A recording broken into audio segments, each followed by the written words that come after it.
desde quando você decidiu, assim, e por que, né, você decidiu fazer telemedicina?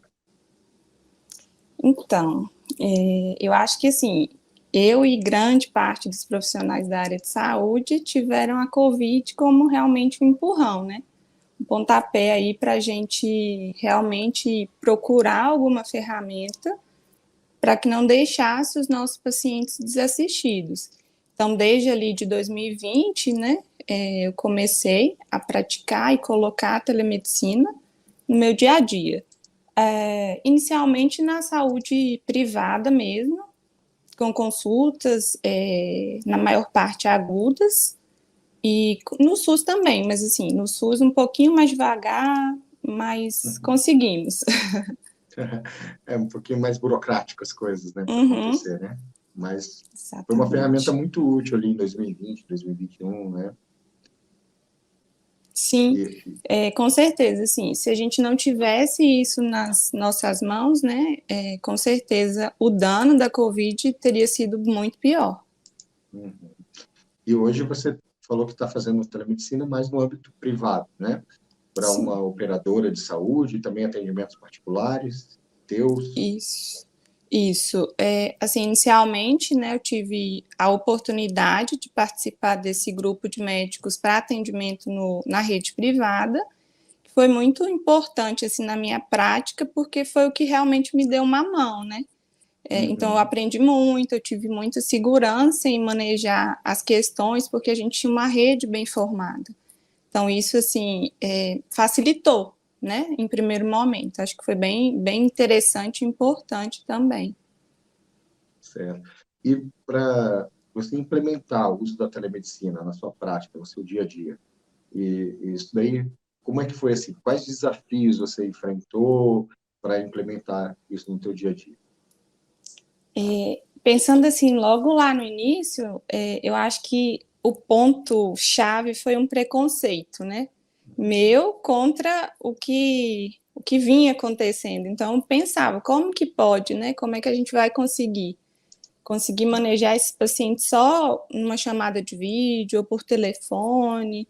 A gente que está acostumado com aquela consulta mais tradicional, né? Então, assim, Uhum. olho no olho, examinando, pondo a mão no paciente. Então, tive que quebrar essa barreira.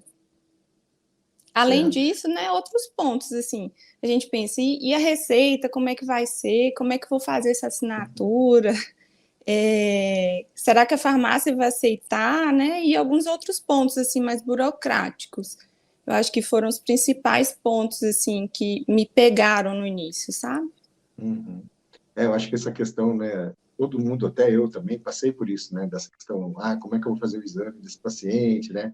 Fica muito amarrado ali na questão do exame físico. Eu acho que a maioria dos médicos, no início, teve esse impacto, Uhum. né? Ou aqueles que ainda não fazem telemedicina, né, ainda sentem muito isso, né?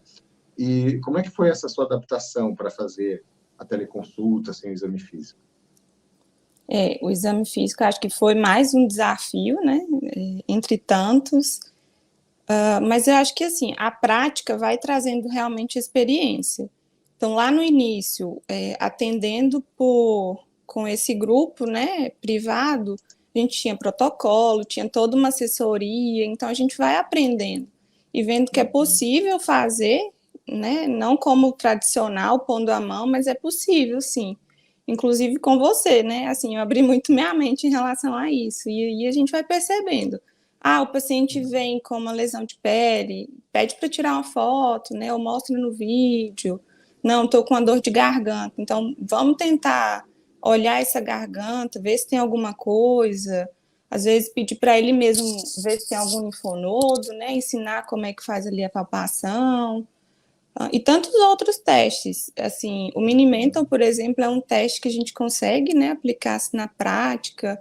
O índice de vulnerabilidade é interessante, como ele é de fácil entendimento, né? Então, Uhum. se o paciente tem alguém ali do lado, consegue auxiliar e tudo mais. E com a pandemia tornou muito mais comum o paciente ter aparelhos médicos em casa. Então, já se tinha muito aparelho de pressão, né? Na pandemia a gente viu que as pessoas adquiriram outras opções para olhar frequência cardíaca, saturação, enfim, né? Então, isso acaba que ajuda.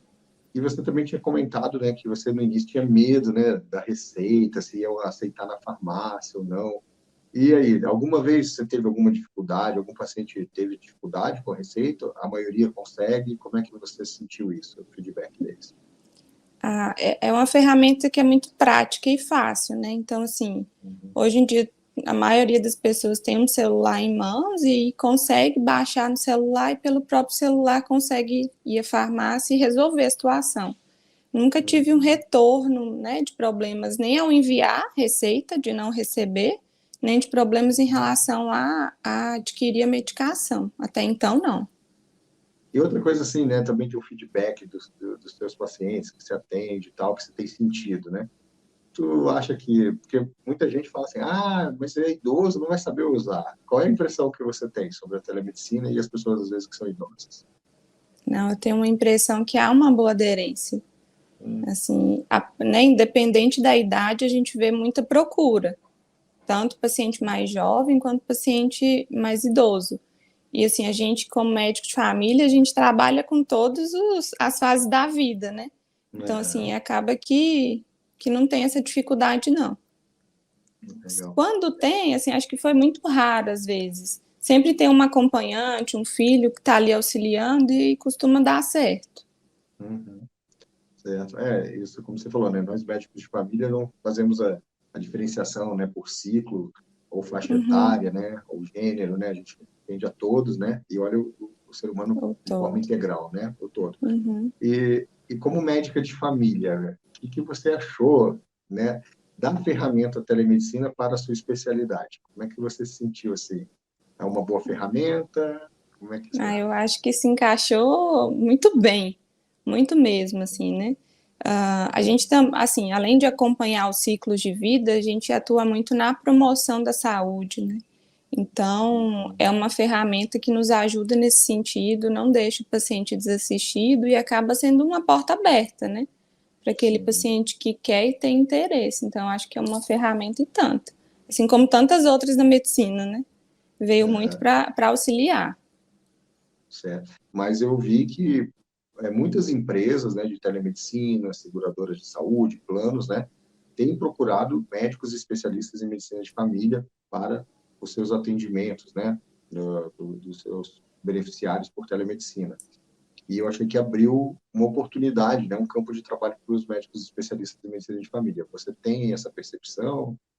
Total, Asdrubal, assim, lá quando eu comecei em 2020, eles procuravam exatamente o médico de família, exatamente por essa habilidade que a gente costuma ter em relação, né, à comunicação com o paciente e pelo fato da gente atender todos os ciclos. Então, assim, não restringe, eu não atendo só idoso, eu não atendo só adulto, né, eu atendo todos os ciclos. Então, desde a criança, a gestante, a gente estava pronto para isso naquele momento, né? Então, porta aberta, total.